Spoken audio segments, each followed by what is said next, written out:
Pandemi COVID-19 tidak hanya membawa dampak pada orang dewasa, namun juga pada anak-anak, terutama siswa yang harus mengalami banyak perubahan metode belajar. Bahkan menurut penelitian selama pandemi COVID-19, 1 dari 4 siswa mengalami masalah kesehatan mental.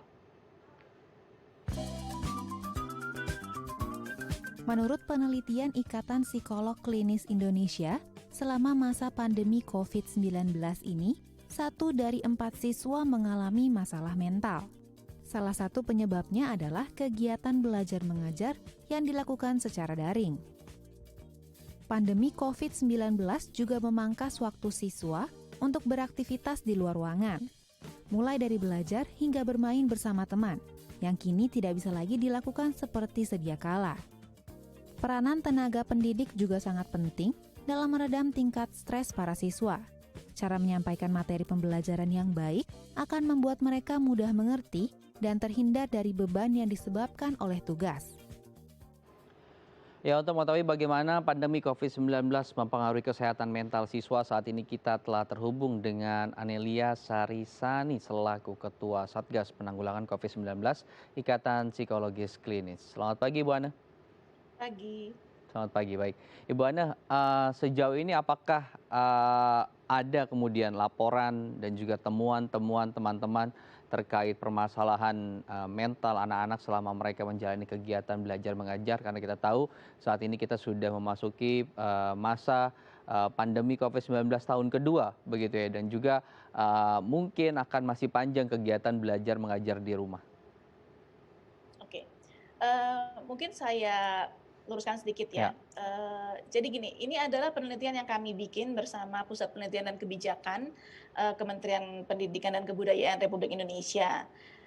Jadi penelitian ini tujuannya adalah untuk mengetahui bagaimana dampak, belajar dari rumah terhadap kondisi kesehatan mental, siswa. Nah, dari hasil penelitiannya itu menunjukkan sesungguhnya tadi 1 dari 4 siswa itu mengalami masalah kesehatan mental. ya, Tapi ini tidak berbeda, tidak jauh berbeda dengan kondisi sebelum pandemi, oke, gitu. Jadi tidak bisa serta-merta kita kita katakan bahwa kegiatan belajar dari rumah ini menyebabkan anak mengalami masalah kesehatan mental. Karena dari hasil penelitian-penelitian sebelumnya juga menunjukkan bahwa berbagai kendala-kendala dalam proses pembelajaran juga menyebabkan anak bisa mengalami masalah kesehatan mental. Dan titik berat di sini adalah untuk melihat sejauh mana dampak belajar dari rumahnya, ya, gitu. Jadi kita mau mengetahui apakah belajar dari rumah ini memang punya dampak sedemikian buruknya terhadap anak. Ternyata hasilnya ditemukan bahwa mau pakai cara belajar apapun, masalahnya yang dialami kurang lebih sama, gitu. ya, Jadi tidak belajar dari rumah tidak menyebabkan kondisi kesehatan mental lebih buruk, hmm, gitu. Jadi pada sejumlah sejumlah kasus ditemukan juga seperti anak-anak yang lebih kecil, anak-anak SD, bahkan kondisi kesejahteraan psikologisnya anak-anak yang belajar dari rumah itu lebih baik daripada anak-anak yang seperti daerah hmm, 3T gitu ya, hmm, yang hmm, harus belajar tatap muka karena ada berbagai masalah infrastruktur kan kalau hmm, di daerah oke. 3T. Nah, jadi di situ ditemukan bahwa kesejahteraan psikologisnya lebih baik yang anak-anak SD yang belajar dari rumah dibandingkan yang harus belajar tatap muka atau dengan teknik belajar campuran seperti itu. Oke. Nah, berdasarkan hasil penelitian ini, maka kami waktu itu memberikan rekomendasi. Jadi rekomendasi ini kami keluarkan di bulan Desember tahun 2020 bahwa kita merekomendasikan agar proses belajar tatap muka itu ditunda Ya. karena tingkat infeksi yang masih tinggi, Hmm. seperti itu. Baik, Ya, saya juga mau spesifik begitu ya dengan apa yang kemudian dirilis oleh teman-teman IPK sendiri, bahwa ada temuan di mana anak-anak usia SMA atau pelajar remaja di usia SMA kemudian memiliki tingkat stres mungkin yang lebih tinggi daripada teman-teman atau adik-adiknya gitu ya yang berada di tingkat lebih bawah.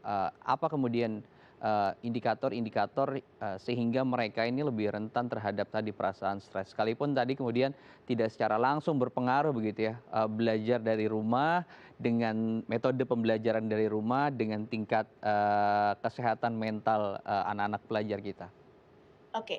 Ini sekali lagi juga mungkin saya perlu koreksi ya.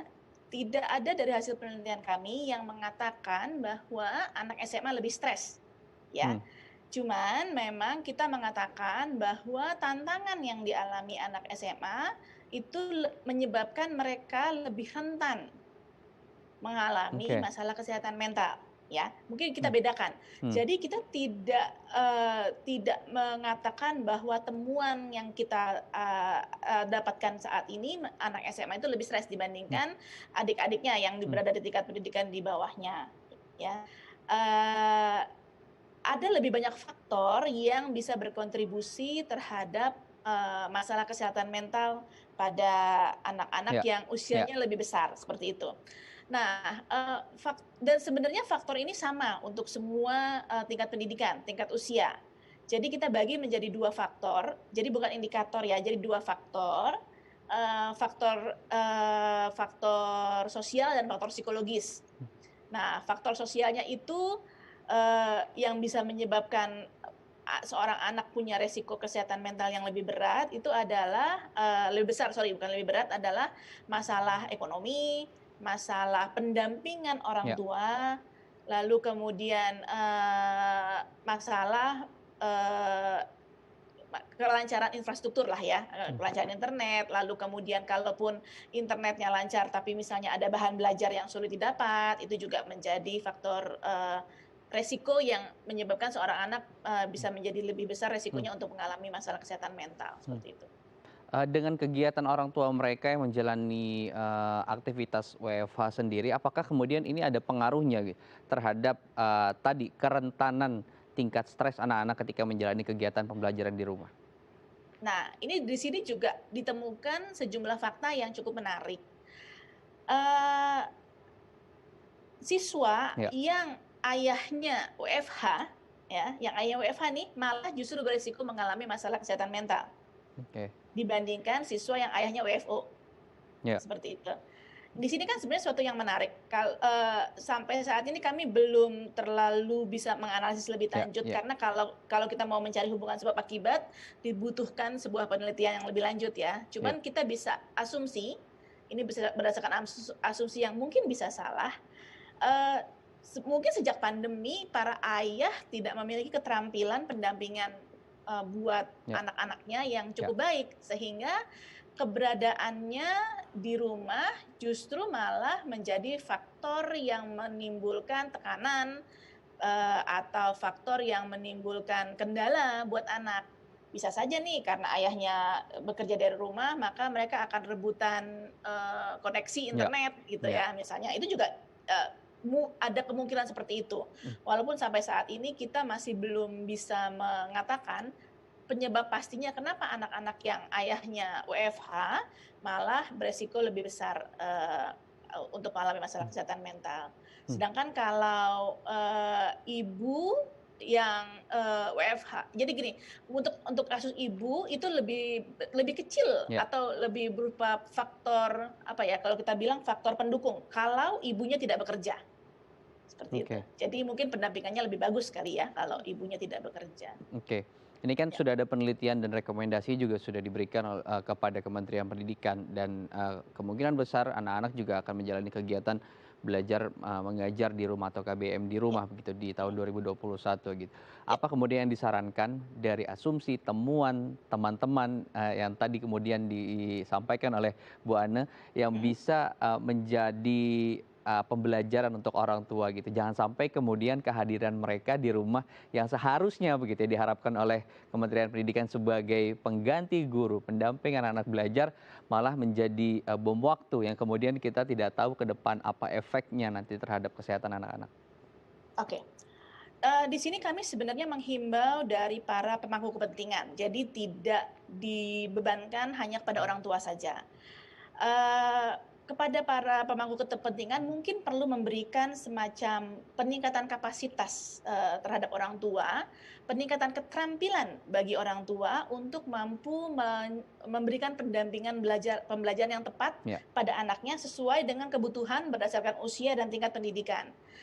Pendampingan yang perlu diberikan pada anak SD tentu berbeda dengan Ya, pendampingan yang dibutuhkan oleh, anak SMA, seperti itu hmm, ya. Nah, jadi, bila para pemangku kepentingan, para, pembuat kebijakan bisa membuat sebuah program di mana orang tua ditingkatkan keterampilannya, ini tentu akan lebih baik. Orang tua juga perlu menyadari bahwa dirinya perlu menjadi pendamping, bukan cuman sekadar anaknya lihat bahwa orang tuanya ada di rumah ya. gitu. Ada interaksi, ada keterlibatan orang tua dengan kegiatan, belajar anaknya.